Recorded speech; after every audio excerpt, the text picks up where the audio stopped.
Hello, and welcome our online security course. Thank you so much for joining us today. My name is Brian. In this course, you can learn how to protect your online identity. You know, most of the scams and the things that happen online are more unknown and behind the scenes. They happen to be on your computer, like spyware or viruses, in those types of forms, like the Heartbleed bug. And if you are not aware of these threats, you cannot protect yourself. And if something happens, you would have simply gone about your day. Think about it. For the past 2 years, the NSA just revealed this. Hackers have been going under the nose of popular websites and stealing information. It's just now it reached to that point that they figured out how to break into these sites. Think about that. That's scary. At the same time, of course, there are things that you can take control of. You can monitor your credit cards, and you can monitor your things that are around you. Just ensure that nothing suspicious happens. There's no 100% guarantee, but this is definitely closer to protecting yourself than not doing anything at all. Before we get started though, I do have to say a legal disclaimer. Everything in this course is recommendations only, so we are not liable for any actions that you take. Now that we're done with that, let's move on and let's get started. Welcome back to our Lesson 1. Thank you so much for joining us today. Before we start, I quickly want to mention that not everything is a scam, so don't freak out. Don't think that everything that you see is going to be a scam. Just be aware of the online threats so that you can be safe. Better be safe than sorry, right? Basically, here's how it all works with this course. You want to figure out where you stand right now. And you want to figure out where you want to be. So obviously, everybody is going to be different. Some of you might already have systems in place to protect yourself, and some of you may not. So just figure out where you stand right now in terms of security and where you want to be. Then, as you watch the video lessons, you'll learn a lot of stuff on how to apply that to where you stand now. Keep in mind, in terms of security software, not all security offers are the same, but you kind of want to stick with the mainstream software. I will show you some software that is reputable, and even the ones that we use in our day-to-day business life. Remember, you want to educate yourself and your family through this course. Especially, you want to educate your kids who are surfing the web, because certain sites that they visit can bring in spyware and other viruses without them knowing it. Keep an eye out for your updates on the web, in terms of what's been happening on the news and things like that. I don't recommend that you sit there all day and just read. You can go about your life, but just keep in mind that you want to keep an eye out on what is happening out in the world. I guarantee you that you will be many steps ahead of everybody else, and less of a target, if you follow all the tips and recommendations we're giving here. So, here are a few things you need. Firstly, you're going to need some money to invest into security software. I'm going to show you some free software that you can use. They are powerful and are still the leading companies in the industry.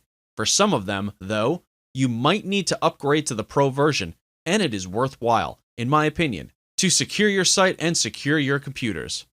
You're going to have proper knowledge that we're going to teach you, and you're going to need to learn it. But again, just learning doesn't help. You're mainly going to need to apply the knowledge. Otherwise, everything that we teach you is going to be meaningless. With that said, let's jump right in. I'll move on to the next lesson, where you get a step-by-step plan of exactly what to do and what to be aware of in terms of online protection. Hello and welcome back. Today, we're going to talk about Online Protection 101. You've heard that you shouldn't open email attachments or even emails from people that you don't know.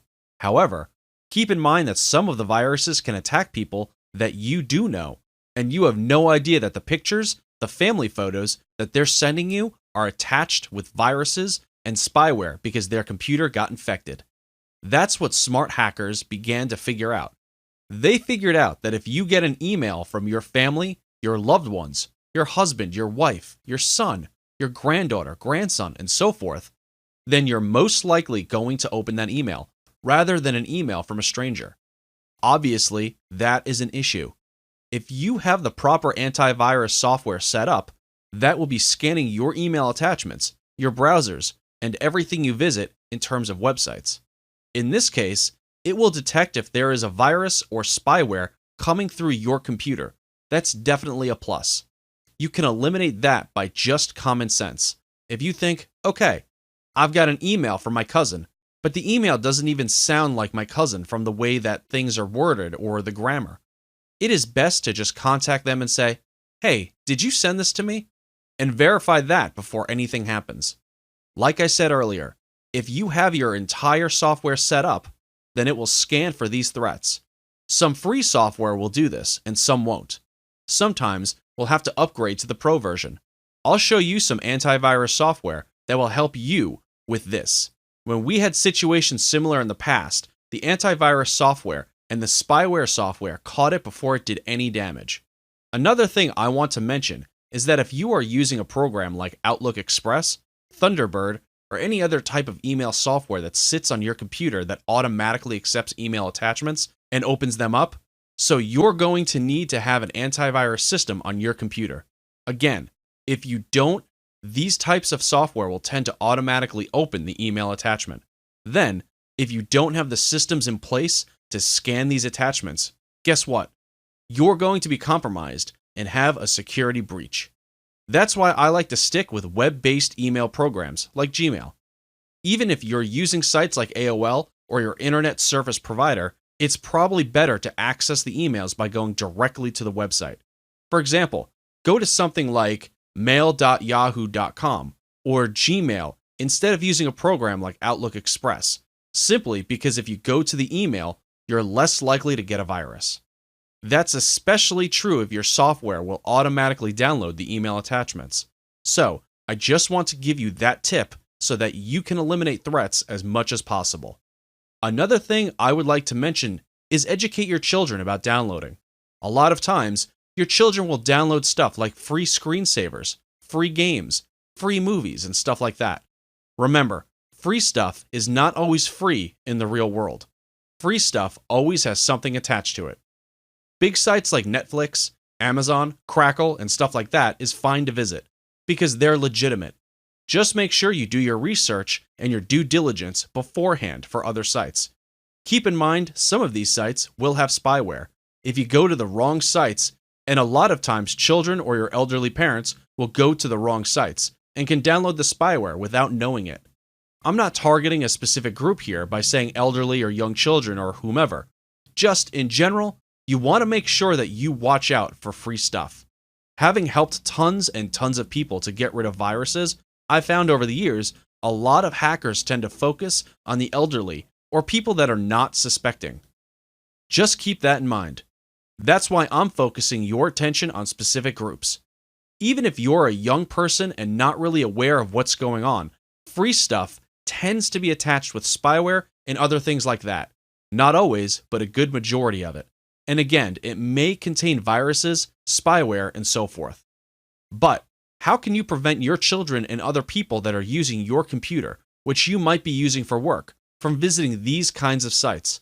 Well, there is a site called covenanteyes.com, and if you are looking specifically for the web content filtering, this will actually filter inappropriate web-based sites based on age and so forth.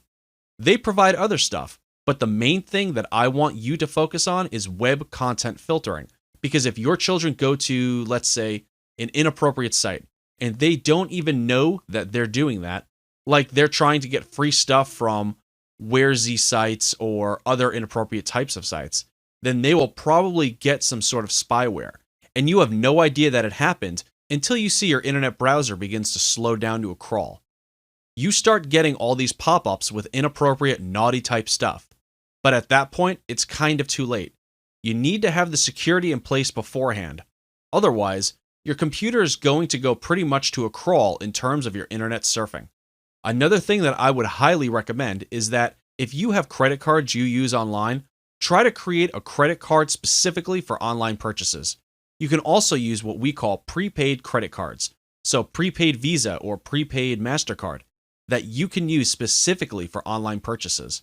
That way, if something were to happen, it's not going to affect you a whole. It's just going to affect your online stuff. Obviously, you can get your credit card stolen by thieves and other offline people, but that way you can keep track of it online. That's just a recommendation that we want to share with you. Okay, with that said, let's move on to our next lesson, where we'll talk about some antivirus software and firewall software that you can use right away to protect yourself and your computer. Today, let's talk about firewalls and antivirus software. In the context that I'm speaking of, these are two different things. The purpose of an antivirus software is to detect viruses that might be coming in through email attachments or viruses that might be coming through other sites that you visit in real time. That's when antivirus offers are most effective. A lot of times, we see companies bundle antivirus software and firewall spyware all into one big package. In the reality, you need to segment them and figure out what is this company really good at. Specific companies are really good at firewalls. Some are really good at viruses, and some are really good at spyware. With the experience that we have while dealing with all of this different software companies, we found that if you find software that focuses specifically on one area and another one on another area, then that's actually better. For example, Zone Alarm is a firewall system, and they've been around for many years. It is a firewall software. From all the different firewall software that we've used, I found that Zone Alarm tends to be the best. The way the firewall acts in this case is it monitors every time you have software, maybe your antivirus software, or even another software that you downloaded onto your computer that's trying to access the internet. Whether that's a good thing or a bad thing is up in the air. If you think about it, with some software, they're trying to access the internet because they need to, but some software should not be accessing the internet. If a software has been downloaded and it doesn't need to access internet by its nature and it is doing so, think about it. Maybe that's a way for them to send the data back to the hacker or to the prying eyes that should not be prying on your computer. That's the reason for a firewall to act. Firewall enables you to block incoming and outgoing traffic. If sites might be trying to access your computer, it'll let you know. Or if some software is trying to access the internet, then Zone Alarm will let you know. If you go to zonealarm.com, you'll actually see that they do provide other things, like antivirus programs and so forth. But their main priority, or what I found over the years is their main expertise, has been firewalls. You can actually download the free version right here. They have free antivirus plus firewall, but in my experience, just their firewall itself is good enough. One thing you'll find is that when you begin to install antivirus software, spyware software, firewall software, and tons of other software, you will notice a slowdown over your computer. Keep in mind that all of this software is analyzing everything that is happening on your computer, so it will slow your computer down a little bit. That's why I would say you don't want too much software that are analyzing your computer. So, stick with firewalls, stick with antivirus software, and stick with a company that focuses on spyware. Here's what I like about Zone Alarm. Let me open right up. As you can see, I'm using the free firewall here, and you can see that I'm protected in terms of a firewall, identity, and data. If I click on View Details, you can actually see what applications have possibly been blocked due to dangerous behaviors. And I can always click on those to unblock them if I want to. You can also block specific software, zones, and things like that. So I can see the outgoing and the incoming data. I can see what kind of IP addresses could be trying to come into my computer and go out of my computer. Keep in mind, this is just a firewall that sits on an individual computer. You'll still need to be connected to a router that is secure and has a firewall as well. That's something that your internet company is most likely going to set up for you. Here, we're just dealing with computer security. You can also look at the other options that they provide, but you just want to make sure that you understand and definitely want to have a firewall, whether it's Zone Alarm or another reputable software. Before buying a software, make sure you do your due diligence. So go on Google and type something like Zone Alarm Reviews. Obviously, you're going to get some people that will have complaints and some people with positive reviews. But overall, you want to look for a company that is reputable enough and are getting in majority positive reviews. Now, let's talk about antivirus software. There's one particular software that I'd highly recommend, and it is called Avast. Avast is free. There is an upgraded version, but Avast, in my opinion, is one of the leading antivirus software companies, and there are a lot of ones that cost money. We like Avast because it actually scans in real time. There are other types of antivirus software out there, like McAfee or Kaspersky, but Avast proved to be really good over the years.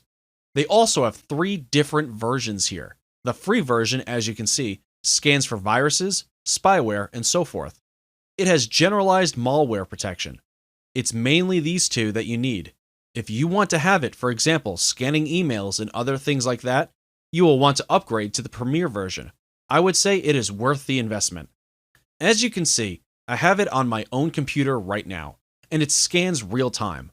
So, if I'm surfing on the internet, and I happen to come across spyware from a specific site, like a free screensaver site, or any other free site, it will scan that site, and if it has a virus, it will tell me.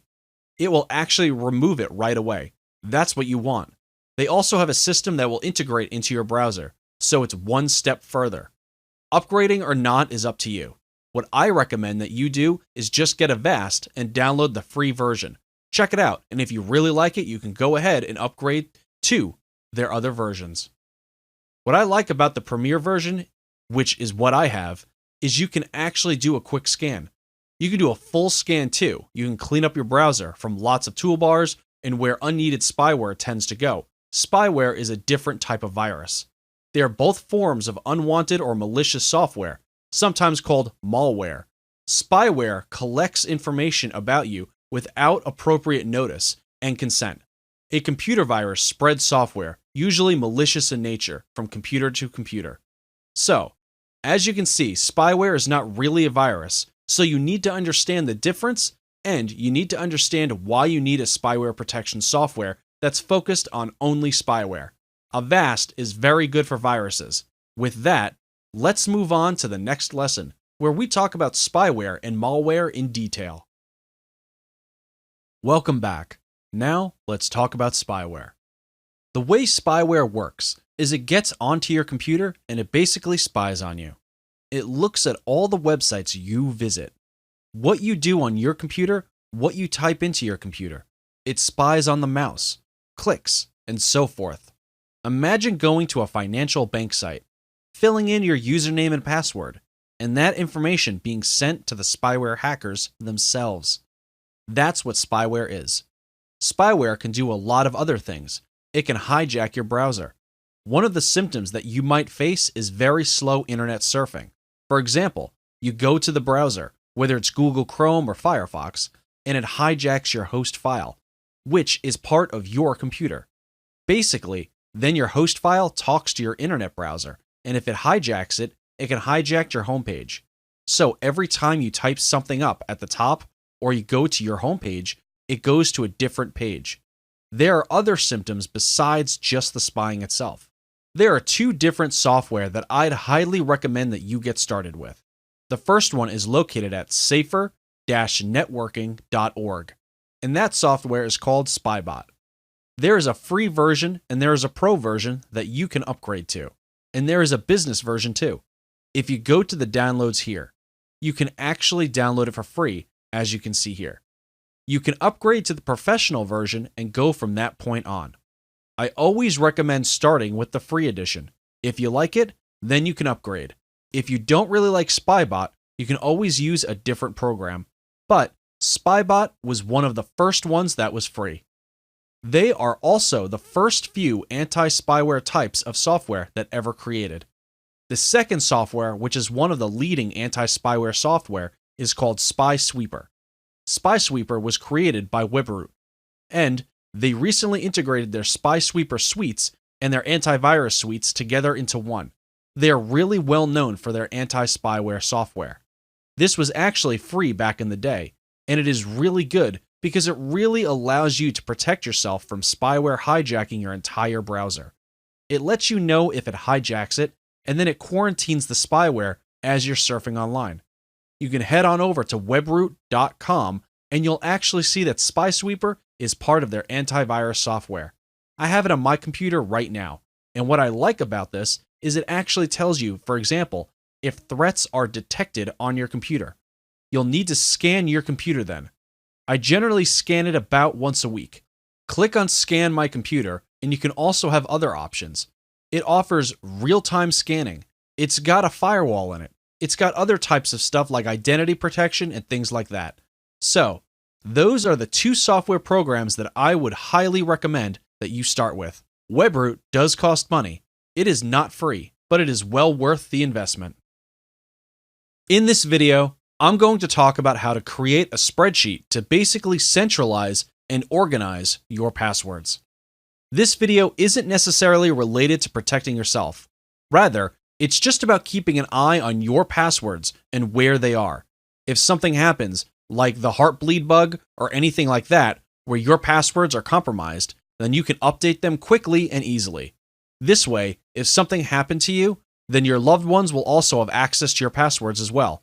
It just makes everyone's life easier. That's the reason why you want to have a spreadsheet. Now, I'm going to go through and show exactly how to create this spreadsheet. Up at the top, you want to type in site name, and I'm going to make this bigger so that you can see it. We're going to have site name here. And then you're going to have a username, password, and the site's link to change the password. I will explain what I mean in just a second. You're going to have username and password, and then you're going to have email associated with the account. So for example, the site name would be something like Yahoo email. We're going to say Yahoo email here. I'll make this bigger as well. The link to change password is merely the link that goes straight to wherever you can change your Yahoo email password. It's not necessarily the link where you log in. It's a link where you change your password. So anytime that you get a password security breach, you can always go back to the link and change your password with a click of a button. Then, of course, you type in your username, yourname@yahoo.com, and then the password. When you do create a password, don't use the same password for all. Use something that has letters, numbers, and symbols, but you want to keep it short and sweet so that you might remember it. Keep in mind that some sites will only accept at least 6 characters and then up to 10. Some will allow you to do as many characters as you want, but it just needs to follow some sort of pattern or something that you would be familiar with. I mean, if you use your grandson's name or your spouse's name, then make sure you mix it up. Let's say, for example, the name is Bob. Instead of typing B-O-B, you could type B0B, so you have a number and a letter in it. Then, you can maybe add some numbers and some symbols. It makes it harder for somebody to guess. Frankly speaking, most people, when they create a password, are going to call it a dog's name like Sparky. If the hacker has something like a software that basically guesses your password, ultimately, you're going to figure out Sparky, and then the email associated with that account if you have several different emails. So, if I'm going to go here and reset password, then the password email will be sent to this email address. Then, of course, if anything were to happen, you could always contact the company and say, this email is associated with this account, and I'm unable to log in. Can you help me? They'll be able to see that email is associated with that account. So if Heartbleed bug type of thing happens, you can always go and change it. At the same time, you should be changing your passwords frequently. The Heartbleed bug is a serious vulnerability in the popular OpenSSL cryptographic software library. This weakness allows stealing the information protected under normal conditions by the SSL or TLS encryption used to secure the internet. So, now all you have to do is go to the spreadsheet and click on the link, and you're good to go. Once you have all the passwords listed out, then in the next lesson, I'm going to show you how to centralize them in your browser. For example, if you go to your browser, your Internet Explorer, Google Chrome, or Firefox, and you click on the software, it will actually allow you to go to the site and log in immediately using your username and password. So that's what I mean by that. It basically allows you to centralize all your passwords in one location that is encrypted, and then you have easy access to all of your passwords. And you don't have to remember which passwords belong to which site. Let me move on to the next video, and we'll show you how to use this free piece of software to encrypt your passwords and centralize everything together, thereby making it easier for you to operate. Welcome back. Today, let me quickly show you something that will make you rethink saving your passwords in your internet browser. For example, this issue generally can happen if somebody has physical access to your computer and you don't really have a password associated with your account on your Windows, or if somebody else has access to your computer, has logged in, and they go to your Google Chrome browser. As you can see here, what I've done is I've typed the words Chrome://settings/passwords. When I click on enter, I get this pop-up box. As you can see here, you can't really see my passwords, but you can see some of these as shown the link. It also shows the username and password. The thing is, you can't really see the password unless you click on it. You click on show, and you type in the password to the user account that is associated with a Windows account. So, how do you combat this? Well, I'm going to show you in the next video how to do that. In this video, I just wanted to show you the concept on how easy it is to access your browsers and gain access to your passwords. Hello and welcome back. Today, I'm going to be talking about a site called LastPass.com. There is a free version and there is a premium version, but the free version will pretty much do what you need it to do. Basically, this system saves all of your passwords in a specific, centralized location on LastPass.com, and it encrypts it. Even though you have a list of all your passwords in your spreadsheet, you can easily access LastPass through your browser, so that your passwords are not saved inside your browser, but are instead saved on super encrypted servers. You might be thinking, well, is it really safe to put your password on LastPass? I would say yes. Even with the Heartbleed bug issue in the past, LastPass was affected with it too, but none of the passwords were hacked. That's the beauty of it. LastPass is actually quite good. Of course, if you want to do your own due diligence, go on Google and find some reviews on LastPass as well. LastPass has a free version, and they also have a premium version where you can actually access your LastPass account through your iPhone, iPad, Androids, and your other mobile devices. It allows you to access your other sites and keep those passwords for those sites in a centralized location, so everything is easy to access. Another thing about LastPass that I like is if you do purchase their premium version, they have a system that will tell you if a site you use gets hacked.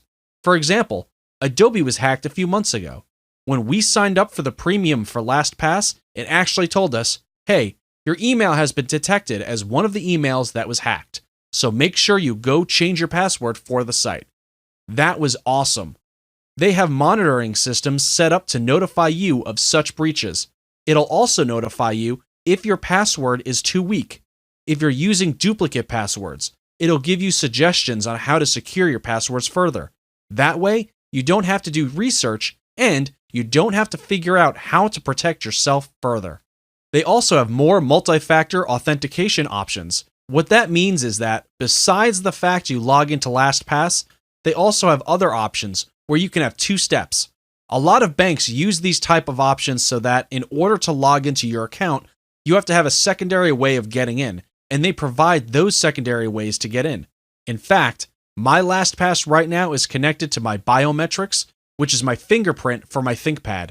My ThinkPad actually has a biometric scanner, so it will only allow me to get in it by detecting my fingerprint. I mean, how cool is that, right? Some of you will not have the biometric scanners on your computer, but they also provide other types of 2-step authentication, like USB hard drives that you have to plug into your computer in order to get in. So, this is very high-level security. Just to show you how cool this is, if you log into a site like Microsoft Office Online 365, you can actually create an account. You click this little star here, and you can click on Save Site, and it allows you to organize which folders you want to put them in.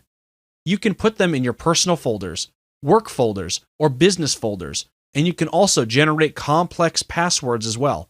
As you can see here, if you click on Use Password, it'll actually use that password and save that password. You can even change the password length to be something like, we'll say, 30 characters. Of course, once you've generated the password for that account, you can also use LastPass to remember your email and password as well. This way, every time you log into the site, LastPass will remember it. Wherever you log into LastPass, whether it be your mobile phone, your iPad or iPhone, or something else, you can easily log in. I will admit that one area that I do shy away from is my banking and financial systems. All of those are on my spreadsheet. They're not anywhere near LastPass. I tend to stick with the general passwords, and that's just my preference. You can do whatever you want to. Just to give you kind of a view of what LastPass looks like, if you click on this icon, which will be installed on your internet browser, you can actually search for sites that you have added to the LastPass vault. You can see the sites, and as you can see, I've got different folders here. You can create form files, which are basically personal profiles that include your name, email, contact information, and so forth. That way, when you have to fill out forms and create an account on a specific site, you have everything centralized in the LastPass vault. This is the premium version, so keep that in mind. Even the free version has allowed a lot of this setup though. I definitely highly recommend that you go ahead and get LastPass, and if you're satisfied with it, go to the premium versions. I believe it's $12 a year as of now. Of course, that could change in the future. What I also like about it is it keeps you updated with what's happening on the internet in terms of security breaches. It talks about Heartbleed, what you can do to resolve it, and how you can go about doing that. If you really want to stay ahead of the game in terms of online security and protecting yourself, then this will be a great place to come. Let's talk about a few things that are a little bit more advanced. For example, how to protect yourself as you surf online. The first thing you want to do is if you are entering sensitive data into a forum or anything like that, make sure that the site is reputable. You know whether a site is reputable is simply by going to Google and doing the research on that specific site. If the site is not reputable, then sometimes you'll notice that because your antivirus software will actually tell you if the site has viruses on it or things like that.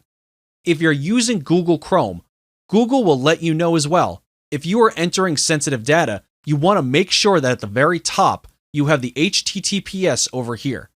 Obviously, with the Heartbleed bug, even if it's an HTTPS, there are ways around it. Now, lots and lots of companies are looking into the Heartbleed bug and trying to develop a system so this does not happen to them. As I mentioned before, Heartbleed bug is a security bug in the OpenSSL cryptography library. Moving on a little more advanced things, there are things called VPNs. The way VPNs work is you log into a VPN, and it will basically encrypt and secure your privacy. VPNs are great, especially if you are surfing on a Wi-Fi channel, a free Wi-Fi channel. A lot of times, people don't realize this, but if you're at Starbucks, for example, then remember somebody else is also surfing on Starbucks. Most likely, Starbucks has protection for their Wi-Fi network. However, if you happen to join a Wi-Fi network that you have no idea about security-wise, there could be a hacker on the other end of the same network, easily logging into your system and getting to your information. That's something that most people don't realize is happening. The way you can fight that and combat it is by joining a site like this that has a VPN service. Apart from that, there are other benefits to VPNs. As you can see here, VPNs prevent your ISP, which is your internet service provider, from monitoring and controlling your online communications and browsing activity. The way it works is you log into the VPN and then log into the server of these sites. So that sites like your internet service provider and companies like that really cannot monitor what you are doing because, to be honest, everything you do can be monitored. Of course, in general, you protect your IP address, which is the computer IP, the number that is associated with your computer. In fact, every time you visit a site, people know your IP address. In other words, they know exactly where you're located because every computer is connected to an IP address. So, you can imagine Big Brother could easily spy on you without you knowing. Or, anybody else could easily find your IP address and find a lot of information about you. They can find other information like the browser you're using, the IP address, where you are located, and things like that. That's the beauty of using a VPN service that hides your IP. There are many different VPN services. There's one that's goldenfrog.com. They run a VPN. Another good one is recommended by PC Editor's Choice, and it's called privateinternetaccess.com as well. Unfortunately, with VPNs, the good VPNs cost money. You do have to pay some money up front, but a lot of them can be fairly cheap. They are usually anywhere from $6 to $10 a month. There are also other services called HMA. If you go to hidemyip.com, you'll notice that we have VPN here, and you can change your proxy, which is your IP address. Remember, a proxy server acts as a gateway between you and the internet. For something totally different, you also have anonymous email, which is free. You have other privacy software as well, as you can see here. This is another software that is very useful. Today, let's talk about phishing and how you can spot phishing and protect yourself. Generally speaking, you will be able to figure out that the email that you receive, the phone call that you receive, or whatever communication, even mail, that you receive is phishing. Let me explain to you what phishing is all about. For those of you who don't know what phishing is, let's say, for example, that you use eBay, and then you get an email that says you have violated eBay's terms and conditions. You see, generally the email starts out with something that is trying to strike fear into you by saying you did something wrong. In reality, what you're trying to do is to get you to click on the link and get you to log into a fake site where they basically can figure out your username and password and or any other information that you might have. Phishing was very popular back in the day, and I still remember receiving an email from eBay saying I violated the seller policies. At that time, I still remember selling on eBay and thinking, oh no, what did I do that was wrong? I don't think I did anything wrong. But you know what? I almost clicked on the link and almost logged in. If you look carefully at the email, generally speaking, your first clue is that the email is not written well. There will be a lot of spelling mistakes or a lot of grammatical errors. Number two, if you click on the link and it doesn't say ebay.com, but instead says something like www.xyz.com/ebay, that's a sign. That's where a lot of people get you. If you don't look at the link that you click or look at the link itself before you click it, then that can be problematic.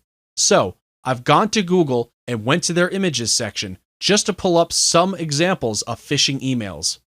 A lot of times, as you can see here actually, you probably won't be able to see this because it's kind of blurry. The link itself says ebay.com.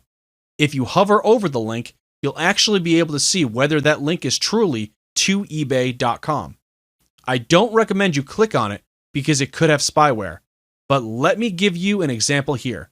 If I'm using an internet browser and I go to Google and hover over any link, you're able to see the link change in the bottom left-hand corner. So, even though it might say speedtest.net here, if you look down in the bottom left-hand corner, that is the actual link. Even though the link says ebay.com, it doesn't necessarily mean that it's going to go to ebay.com. The way you can tell the real true link is by looking at the bottom left-hand corner. So, if you are suspicious of the email that you received, highlight the link and look at the bottom left-hand corner. If it does not say ebay.com or whatever your bank site is, it's probably a phishing email. That's something that you can look for. Another thing to look for is if the links look something like this. For example, we have this nationwide email phishing right here. The links don't actually show the URL, but if you hover over with the mouse here, you can see in the bottom right-hand corner that this is actually an image, so it's not a link.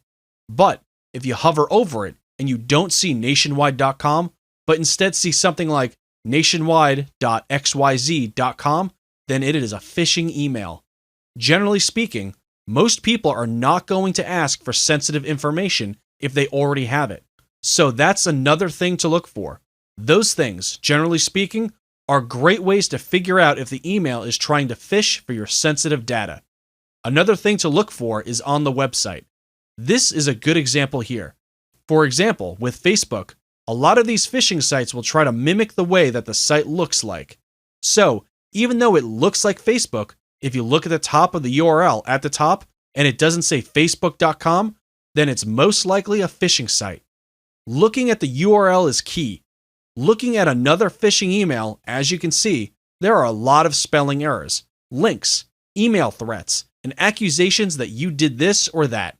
People could call you on the phone and do the same thing. They can threaten you and say, hey, you have done this, and you have done that. Make sure that you say, okay, if you're truly that company, can you give me some information about me? Keep in mind that some of these phishing companies will have information about you. The best thing you can do is say, I'll call you back if you give me your number. Then you call a verified number for whatever it is, such as your bank. You call the bank and say, is this a legitimate number? If it is a legitimate number, you can call the original number back. I just want to say congratulations. You've reached the end of this video course. Today, what I want to do is just talk briefly about what to do if your identity has been stolen. Its procedure can vary from country to country, but for the most part, you want to file a police report. That way you have a copy of it. If anything were to happen, and especially if somebody uses your information offline, then you can always have that as a copy. Next, you want to report it to the FTC, or your country's Consumer Protection Agency. The FTC would be for the USA. If you're in the UK or Australia, you want to find your country's Consumer Protection Agency and report it to them, whoever that might be. Again, this might be different from country to country, but especially in the USA, if you put a fraud alert on your credit, you basically have to call your credit agency in your country. Then basically what happens is they might force anybody who looks at your credit to verify with you by calling your phone number, confirming that you have done something related to your credit, like opening bank accounts, mobile accounts, or anything related to it. Keep in mind that by doing so, it's going to make it extremely hard for you or anybody else to do anything related to your credit. They really have to go through a lot of other red tape in order to buy a car, open a bank account, or create a credit card. It's worth it in the end though, because if somebody does that, they're going to say, okay, this person is just too hard. There's a lot of red tape involved. I'm just going to skip to the next person. You're likely to be less of a target afterwards. So, hopefully you've gotten a lot out of this video course. Make sure that you apply all that you have learned and take the proper action. I do want to repeat again that this course will not 100% guarantee your protection, but it definitely be a step towards it. I would say that the majority of people don't even think about this basics until something bad happens to them. So, congratulations, I guess this is it. We've covered a lot in this course, and hopefully you've enjoyed it and would give us a thumbs up.